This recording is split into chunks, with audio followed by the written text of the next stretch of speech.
I'm sorry, I just realized I was muted. Thank you.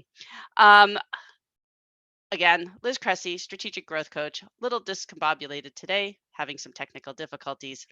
Anyway, welcome to my PIF Talk. This is brought to you by Life Coach University.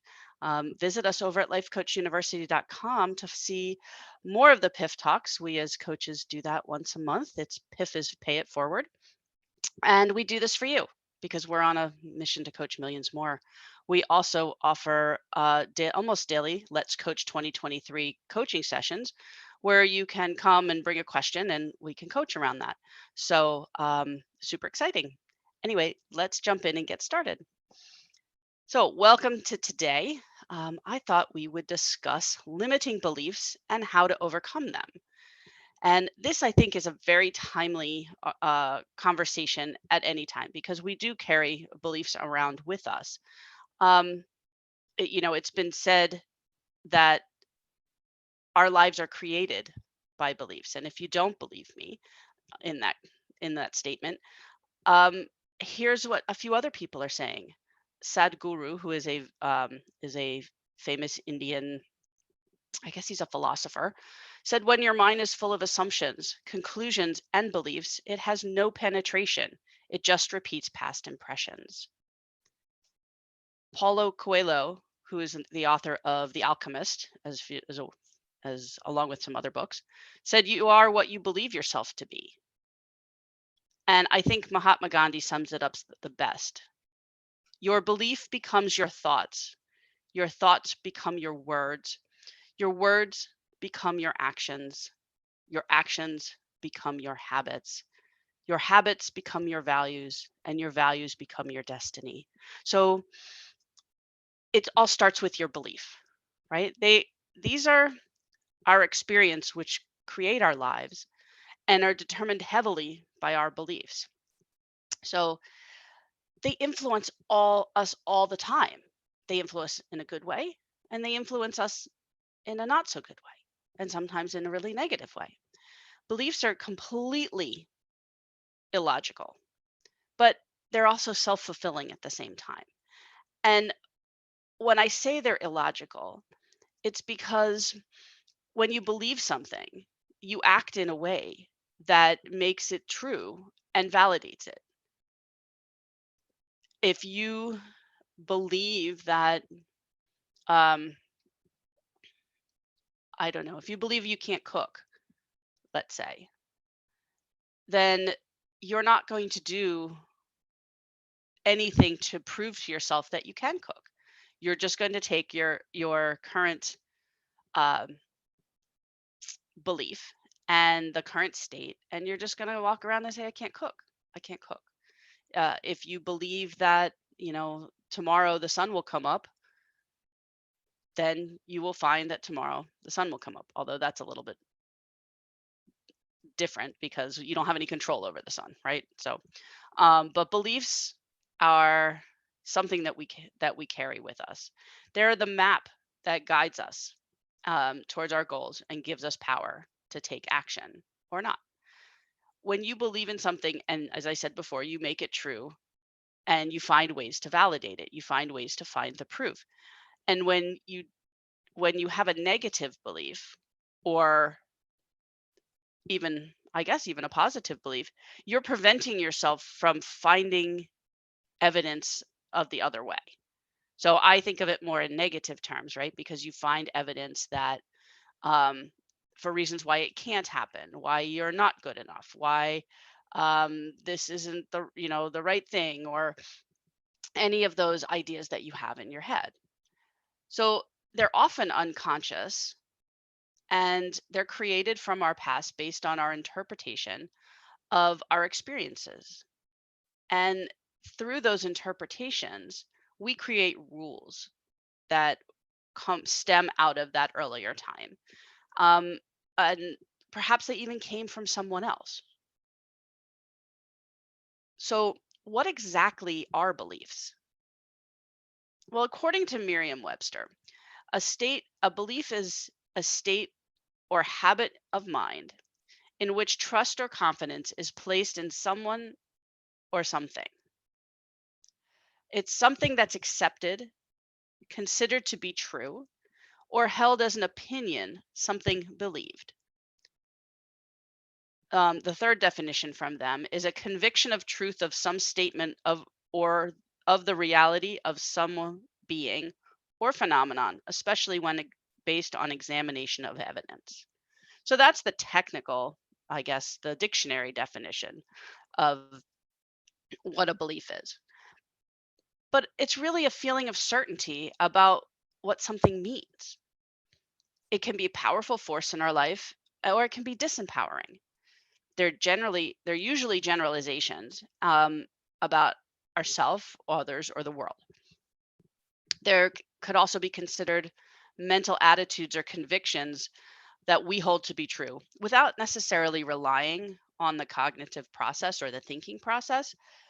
Um, and we sift for evidence of our beliefs. It's the lens that we look through, right? We all have our filters, and our filters are created through our own experiences. For example, if the one time maybe you were doing some marketing for your business and you were cold calling, and you picked up the phone and you dialed a number of somebody that you don't know, and they grab the phone and they start screaming in the phone, "What do you want? Why are you calling me?" And they slam down the phone. You're going to create a belief around that. You're going to create a thought process around what that means. Perhaps it means that, you know, cold calling is bad. You should never do that. Nobody wants to hear from me. Um, I'm a horrible person for doing that. And then maybe you try it again and you get a similar result. And there goes those thoughts again. Maybe you try it again and you get a good result. And you start to think that, oh, okay, maybe it's not so bad. Maybe it's not, maybe it's not, anything about me. But then the fourth time you try it, you get somebody hanging up on you again. So the more you reinforce those thoughts, that's how you create the belief. That's the filter. But what you're failing to see is perhaps the first person was in a terrible fight with someone in their household when they picked up the phone and you were interrupting them. Maybe the second person stubbed their toe on the way to the phone. Maybe the fourth person just wasn't interested and was just in a bad mood that day. None of which had anything to do with you, but we make a story around that, and that's what develops our belief. So this gets me into how beliefs are formed. They're formed by our experiences and the inferences we make from those experiences, the deductions, right? What that means. We form them by accepting what other people tell us to be true. Most core beliefs that we have as humans are formed when we're children. So think about that. I'm in my 50s and I'm still being operated by some beliefs that I may not be conscious about that I formed when I was 3, 4, 5, 6, 7 years old, right? We need to do an update of these. There's also some of our beliefs come from our community and our environment. They come from our families, they come from our neighborhoods, our towns, our jobs, our friends, groups that we subscribe to. Um, Perhaps it's, a civic group, maybe even a religion that we subscribe to.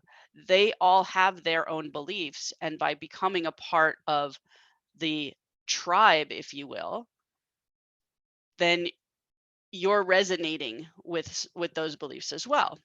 Even it's even television, the shows that we watch, the music that we listen to, movies that we watch, games, books, especially games today. Some of them are so realistic, the online games, that you really become a part of it. And as Jim Rohn has said, and I know you've heard me say this before, you're the average of the 5 people you spend the most time with. Now, those people don't have to be live in the flesh people. That could be the books that you read. It could be the TV shows that you spend your time with. It could be the the groups that you hang out with. It could be the fact that you live in an area of town that's culturally specific. It's the what you surround yourself and who you surround yourself with that will, what's the word I'm looking for? That will integrate with you and help you to form beliefs. And there's no judgment. A belief is not good, a belief is not bad. It just is, right? So take a moment here and think about some of the beliefs that you have in action for yourself today, right? They're everything. We just accept them. The difference is good beliefs, we just accept them and let them pass. In fact, we don't even really think about them or question them. So if you take a moment and think about what are some beliefs that you operated from today, I can give you an example. The belief that the sun will rise every day, it will get light every day, that the coffee maker will work when I walk up to it and I want it to, that a hot shower in the morning is a great way to start the day, that once I plug my computer in, everything will work as I intended it to, or that if I can drive from here to the store with no issues. Those are some beliefs, right? They're not they're good, they're not bad, they just are. How about the belief when you walk through the door of a room and at night and you flip the light switch on that you're going to have light? Just from our experience, right? Every time you walked into that room before and you flipped the light on, you had light. So why would you think any different? Some of our beliefs, though, will work against us. And these are negative beliefs, right? But we also just accept them to be true. But what if but these are actually what we think about and speak about more often. I don't know what it is, but people don't go around saying how amazing they are at some task or that they believe the lights will come on when they walk into the room, but they do tend to reinforce their negative beliefs because they talk about them and they think about them, or they think about them. Some people don't talk about them, but the process of thinking or speaking about them helps to reinforce them. So it helps us to find the proof that they are true because that's what we're looking for.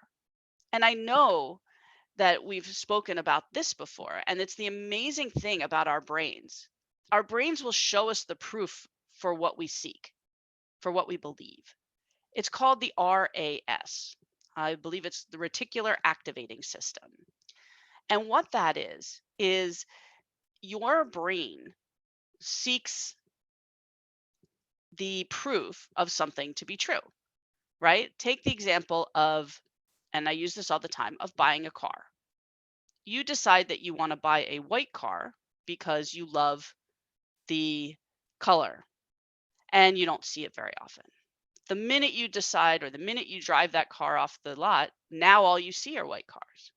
It's not that they weren't there before. It's that they are uh, they they are just were not in your view, right? So that's the reticular activating system. That's the way our beliefs work. And when we start to think about our negative beliefs, then we are going to see them more often, right? And we're going to see the proof of them. So these negative beliefs are generally about ourselves, our capabilities, and our destiny, and they limit us. That's why they're called limiting beliefs.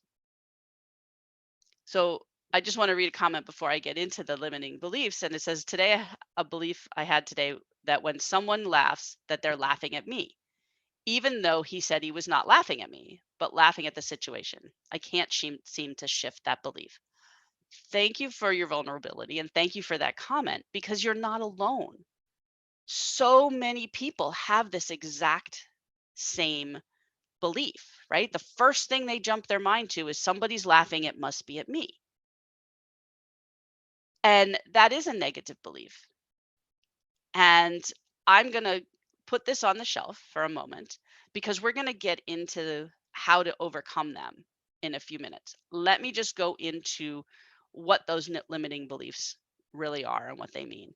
And I apologize. I have a cat walking behind me. I thought I closed him out of the room, but I guess I didn't. So, limiting beliefs are just that, right? They're very limiting and they restrict us in some way or limit us, right? So, they're often false accusations you make about you, and they often feel as though they're absolute. And as I said before, I can't cook. I'm not good enough. Nobody likes me. I'm not clever enough. I don't have enough time. Nothing ever works out for me. I'm not attractive. I'm not thin or pretty enough. I don't deserve love. I'm never going to be happy. I won't ever be successful. I mean, you can feel how disempowering those thoughts are that, and when we think things, we have this belief that because we think it, it's true.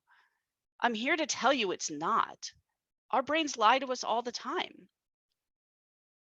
And they usually lie to us in a way, when we go back to the lizard brain, the amygdala, in a way that's trying to keep us safe. But it does evolve into um, things and thoughts that will disempower us and keep us small and keep us from taking those risks and and moving ourselves out into the world. And these limiting beliefs, they come from a variety of places. They come from families, right? I know if you grow up with your grandparents who were part of the Depression era, that you're going to feel their scarcity. That's their belief. And because they lived through a time when that was true, but it's not still true. So you don't need to use the stale bread ends to make, a different dish. You don't need to continue to keep your socks alive by sewing every little hole and then they last forever. I mean, those were things that my grandparents used to do. And those were family beliefs that then went to my parents and then came down to me. Sometimes it's about having a fixed mindset and having the inability to see other options, to believe that it is the way it is, that you're never going to be able to be any different than you are today. That's a fixed mindset. It could be your education or lack of. It could be experiences, especially those that didn't end well. But ultimately, these limiting beliefs can become part of your identity, which makes them very difficult to to get through and to get around. And it doesn't make them any less painful. They're painful. So you just know, because you know that you're thinking these and you know that you have these beliefs because it's something that doesn't um that you think, but it doesn't make it true, right? Um we just need to dive in and understand them. So where do they come from? Are they even true? So, friend, let me ask you, when you felt in that moment when somebody was laughing near you and you assumed they were laughing at you, do you know where that comes from? Do you have proof that that was true? So, what I'm saying here is, for every limiting belief, let's take I can't cook. Is it true? Is it an absolute, right? Oh, nobody's ever going to love me. Really? Nobody ever? Ever's a long time. Nobody, like, no one in the entire world. These are the kinds of things that we have to question. We cannot just blindly believe. You have to test it for yourself. Has there ever been a time where you were convinced you couldn't do something and then you did and it worked? Think about when you were back in school, for those of us that are out of high school, had or even those that are in, right? Maybe there was a science experiment in school, right? A science experiment. You come up with a hypothesis, you know what you want, what outcome you're looking for. You come up with the hypothesis and then you test it, right? Maybe it was running or maybe it was running a mile or doing 10 chin-ups, right, in gym class. Maybe it was asking that some special someone out on a date, and now you're in a committed relationship, right? What if you were, if you're looking for examples, you'll find them. And we just tend to kind of push through life and we don't question these things. So if you want to check to see if others are experiencing the same limiting belief or negative beliefs as you are, you will find them. I mean, come on, just check Amazon, right? There are hundreds, if not more, books around the world that deal with limiting beliefs. Everybody has them. Everybody has them. Um, if that doesn't tell you something just by looking at Amazon, um, that it's not just you, I'm really not sure how else to drive that home, but you can have conversation with people, right? Mahatma Gandhi also said, men often become what they believe themselves to be. If I believed I cannot do something, it makes me incapable of doing it. When I believe I can, then I acquire the ability to do it, even if I don't have it in the beginning. Mark Victor Hansen, your belief determines your action determines your results, but first you have to believe. And Anatole France, a Nobel Prize winning author, said, to accomplish great things, we must not only act, but also dream, not only plan, but also believe. That's why these things are so important for us to understand. So, back to our friend who added another comment saying the truth was he was laughing. He could have been laughing before I entered the room. The thought felt so real that I started to feel hurt. And you are 100% right. And I'm sorry that you experienced that, but it's in those moments that that we have to identify the beliefs that we hold, right? And we can do that in various ways. One of which is what we're doing now, which is reflecting on your reaction, right? Are there things that you avoid or that challenge you? I'm sure there's something, because there's always something for me anyway. The, behavior is something not working. How did you handle it? When you're faced with a sudden change, when something new is presented, or in this case, when you walked into a room and someone was laughing. If you take yourself out for a moment and you put yourself up like at the top of the room looking down, what are you seeing? Swap the people. You're in a room and you're laughing, and he walks in the room. Does that mean that you're laughing at him? It's about questioning.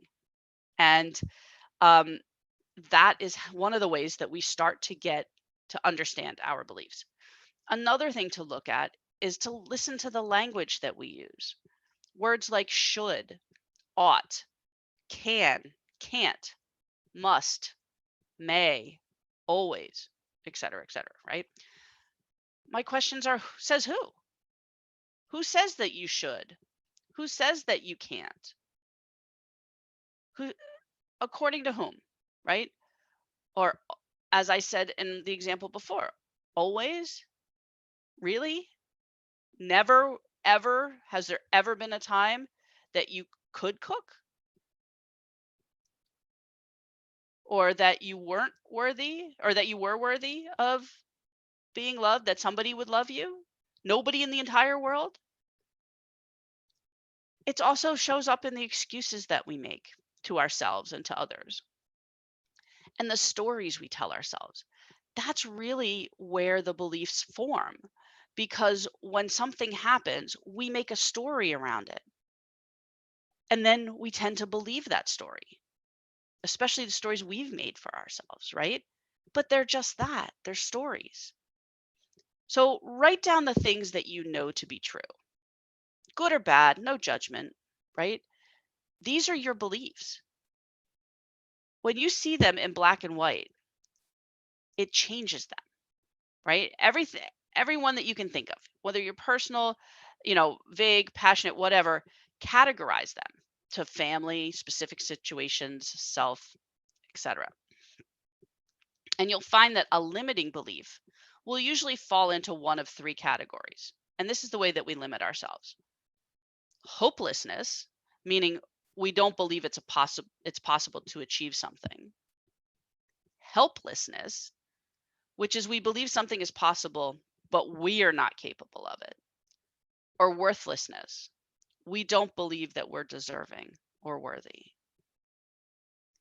So when you've written your list of just beliefs, good, bad, and you can find the ones that are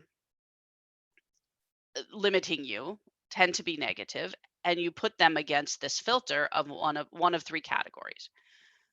This will help you find out where you're stuck. So the question that you need to ask in this moment is, what would need to happen for me to believe that it may be possible after all, or that I may be worthy after all, or that it may be insert here after all, right? By asking yourself a powerful question like that, you're going to start to get a different perspective. So before I get into how do you actually change a limiting belief, I have a comment here that says, are expectations another form of limiting beliefs? I have these expectations for my partner, like I wish she ate more quietly.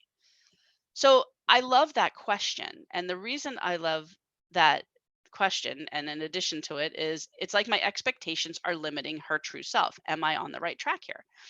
And I love this conversation because expectations, I wouldn't classify them specifically as a limiting belief, but an expectation is something that you have outside of yourself, right? It's something that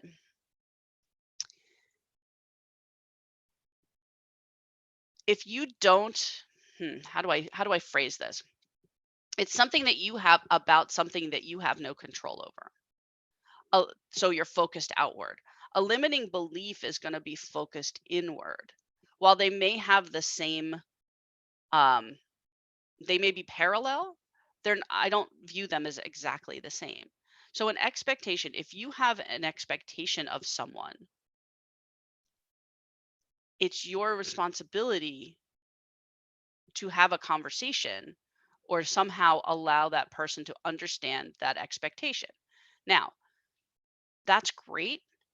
However, the the wild card in that conversation is actually the other person, because you don't have control over that. So instead of your turning your expectation into a request, and we're talking about, you mentioned about the way that this person eats. If you had a conversation that said something along the lines of, honey, I love you. Um, I would you be able to, you know, I don't know, eat a bit more quietly, or could you close your mouth while you eat? It's really distracting. Um, and it's a hard conversation to have. And maybe it's about, depending on your relationship, right? How would you approach that with this person? How would you think that she would receive that? And when you expect that she's going to do it, you're just setting yourself up for disappointment because you don't have control over that. And she may be like, no, I like the way I eat and I'm going to continue to do it that way. And there's nothing, that's just her, that's her way. So I wouldn't equate a expectation synonymous with a limiting belief, but maybe it stems from a belief. Could it be that you have a belief that people should always show up and behave in a certain way in a certain situation? I love it. The funny thought that I married the wild card. You did. And she married one too. So, it's, is the belief for you the situation? And when you can offer yourself some, kind of stepping back and looking at it from afar, you'll get a better sense of that. But expectations to me require conversation. We expect our children, at least I did, I expected my children to behave a certain way in certain situations. But there was no way that I could have that expectation of them if I didn't help them to understand how that goes, right? So when they show up to dinner at someone's house, I expect them to be sitting quietly and not spill food all over themselves and to not be, or when we're out at a restaurant, not be running around. But how do they know that unless I teach them that? Yes, I do have a belief that she should not eat so loud. I guess I have the judgment that it's rude table manners. That's a really excellent, excellent insight. And it's the judgment there. That's the word. So how can you help to teach her? Maybe she was never taught. Maybe nobody's ever said that to her or has ever told her why.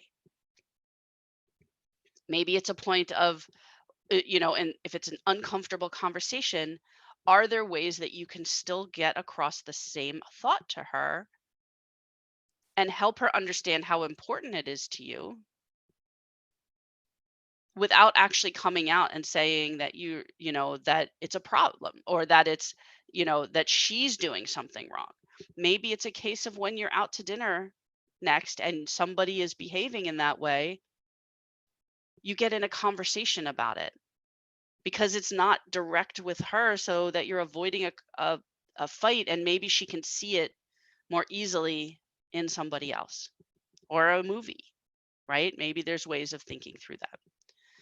So let's go back to how do we and get into how do we change the limiting belief, and then we can come back and address this in a little bit. So we've determined our negative or limiting beliefs. How do we change them? Well, first you have to identify one, right? It's usually around something you want to do but you can't seem to make it happen, or something that brings up a judgment about self. Speaking of judgment, right? So look for the justification for not doing it. And let's take uh let's take that I'm not worthy. That's a big one for people. And that's one I too have suffered from, and I probably still do in certain aspects, but I'm coming out of that, right? Um so let's look at a limiting belief around I can never be I could never be skinny. That's that's a limiting belief, really. Never, right? We're going to use that question in the language. Never ever, you could never ever ever be skinny. And when we why couldn't I? Like maybe I've tried diets every other week. I try a different diet and I it works for a little bit and then I fall off. Why? Why is that happening? Can the change, it can be a change, but they're hidden, right? So at this point, maybe it's a good place to enlist others. But in looking before I bring in other people, why does this happen? Well, if I dig deep enough and question, I want to lose weight, I want to be skinny, but I can't seem to make myself do it. I do all the right things and something falls off. That is where I need to focus. Why? Why does it fall off? Well, when I spend some time and question myself, and seven levels deep is great. Constantly asking yourself why. You do it 7 times, right? Why does it not work for me? And then, I forget that I'm doing it. Why do I forget that I'm doing it? Well, because I really don't like to do it. Why don't I like to do it? If I want to be skinny, why don't I like to do it?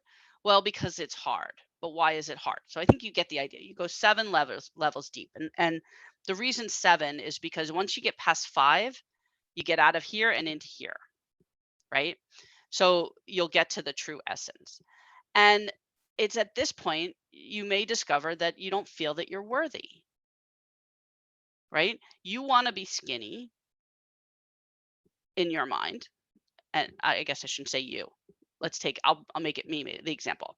I want to be skinny in my mind, but I seem to sabotage myself, or I seem to not follow through. And it comes down to the fact that I don't feel that I'm worthy, right? But then we need to recognize this as just a belief and not a fact. So we question, is it true? Am I not worthy? What makes me worthy? What is my definition of worthy for me? And then challenge it. Really question it. Where's the proof? What are the facts? What are the supporting facts in this thought process? Is there evidence that it of the opposite, that it might not be true? What would it be like if I thought the opposite?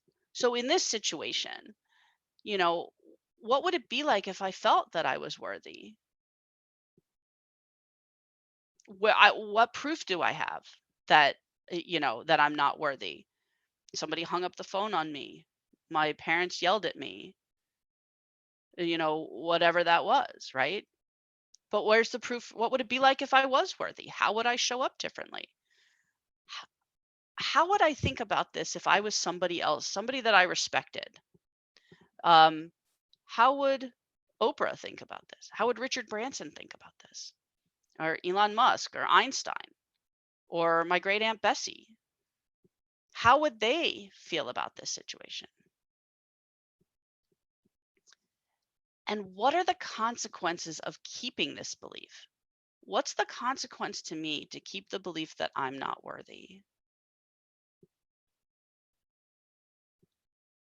And what do you choose to believe? I mean nobody chooses to believe that they're not worthy. So what would I use to replace that? I think I would replace it with I am worthy. And it's going to take practice because beliefs like this become habitual, right? We constantly we believe it and then we find evidence, and then we believe it and we find evidence, and and it just becomes part of us, part of our identity. So you got to practice it.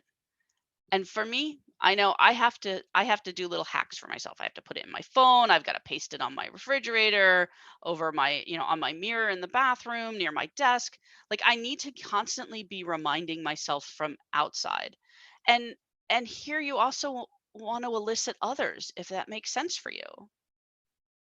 Have that conversation with your significant other. Have that conversation with your kids. Hey kids, you know, could just remind me that of that meal that you really liked. What meal have you liked that I made for you? Oh, you like the spaghetti that I made?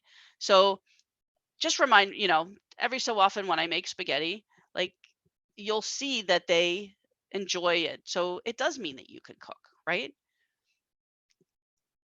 So how do you overcome them? It's only your mind that's holding you back. So we've identified them.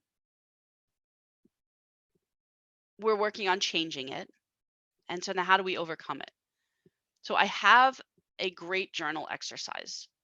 And you can work it by yourself. You can work with a friend, or even better, you could work with a coach around this.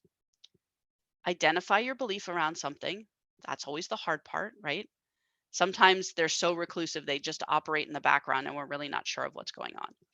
But understand that you're viewing the world through a filter, and it's your own filter, not like anyone else's, right? We all have our own individuals. Even if you grow up in the same family with the same people, you're going to have different views of the world. Even twins could have different views of the world, right? So it's not the reality, it's our reality. So you want to understand that.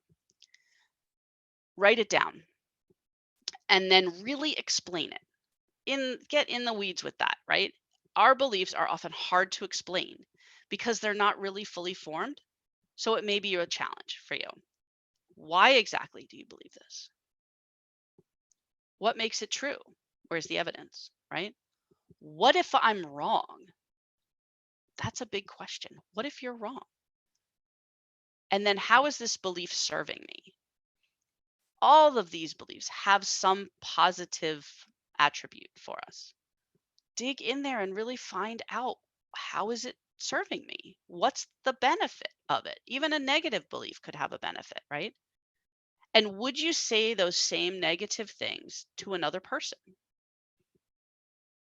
right? Would I tell you that you're not worthy? Absolutely not. So why the double standard? What would be different about this belief if you viewed it in a more positive way? Create alternatives, right? Get creative and come up with ways to support you being wrong and create new ones, right? New beliefs. Decide how you want to feel, think, or do, or or what you want to do instead. Articulate it, write down this new belief and find evidence to support that. And how will you know that that you're supporting that? Then test it. Those alternate beliefs, and to see how they may be true. And then keep reminding yourself. Write them down, post them everywhere. We just talked about that.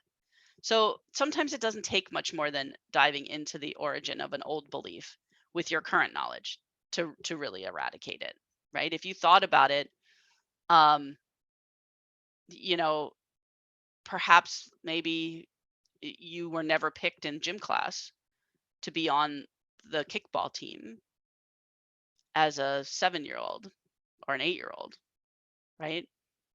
And you've held the belief that you're not athletic. And that's shaped your physical experience. And now you're 50 or 40 and you still believe it. But if you go back and realize that the belief is held from the date that, maybe you were, I don't know, maybe you had broken your foot and you were still recovering from that and people wouldn't pick you. It had nothing to do with your athletic prowess. Or maybe you were, unfortunately a gawky young child and people were very judgmental about that. And therefore that made you picked last. I don't know. But when you dig into it, you're going to find that there really is not the basis in fact. It's just thoughts that you put together yourself. So, um, growth methodology. So that was a journal exercise, right? And here's a different way of saying it. And this is a growth methodology that I use. And it's, just like with limiting beliefs, sometimes we feel that other things in our life are out of control or not going our way, or that we're stuck in quicksand. And the more we struggle, the deeper we get, right? So you can use this same method to work through a limiting belief, or you could work through using the same method in other aspects that you find challenging, right? And I call it the Cresci method. And yeah, my name is Liz Cresci. But the beauty here is that Cresci means, in Italian, means you grow, right? It's a directive. So it's the second person familiar conjugation. But you can't really get much more coachy than that, right? So C stands for being conscious or cognizant of what's happening, of where you are, of what that belief is, right? Being conscious of it. That's the first one. And then the R is for record. Write it down. As we just spoke about, write down everything that you know about this, right? So take the belief, write it down, and then E is for examine. Really dig into this. Where does it come from? Why do you believe it? Is it true? Where's the proof? What if I'm wrong? And then find solutions. So here's where you would take it to the positive. What's the benefit? What if I was thinking about this from a positive outlook?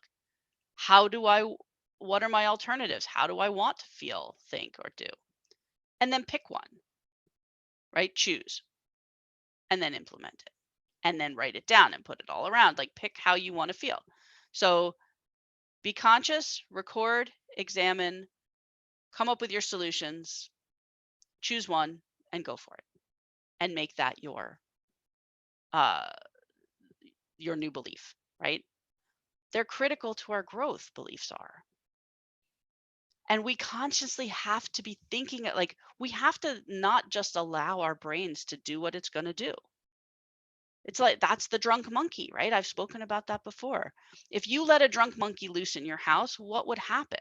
That's what happens when we don't put a leash on our brain. They're like untrained dogs. They're going to go do what they want to do,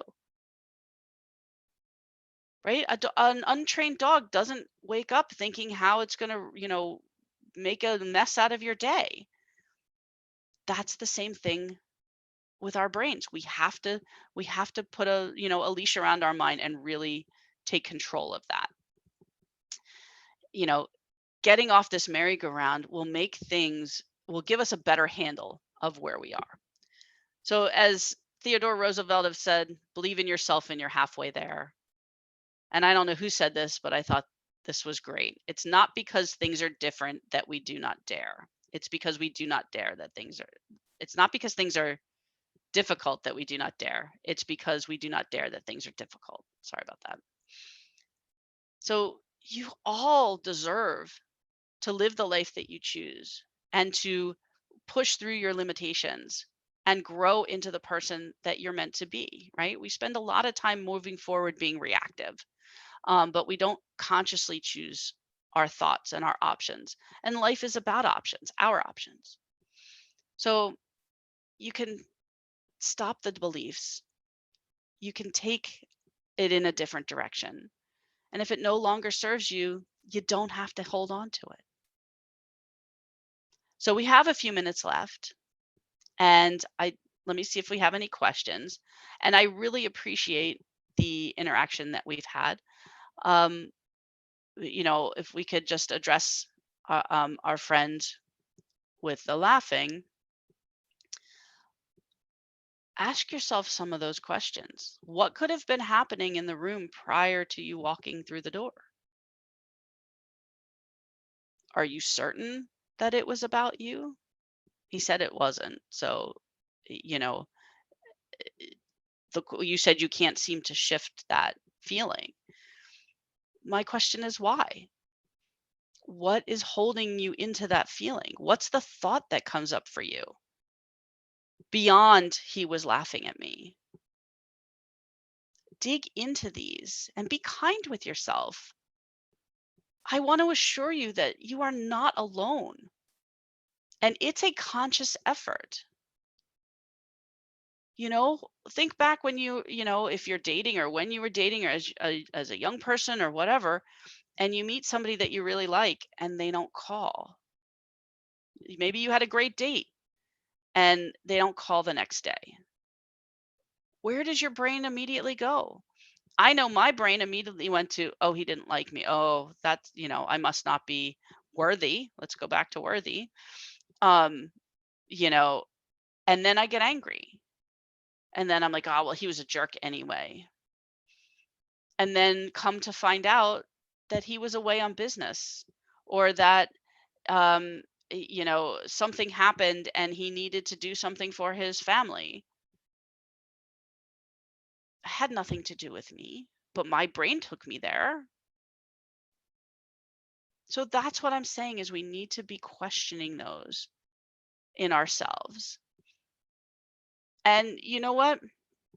It is super helpful to have somebody else to do this through, but it's a very vulnerable place to be, right? You're putting what's in here out into the world. So sometimes it's best to start with a journal and ask yourself the tough questions.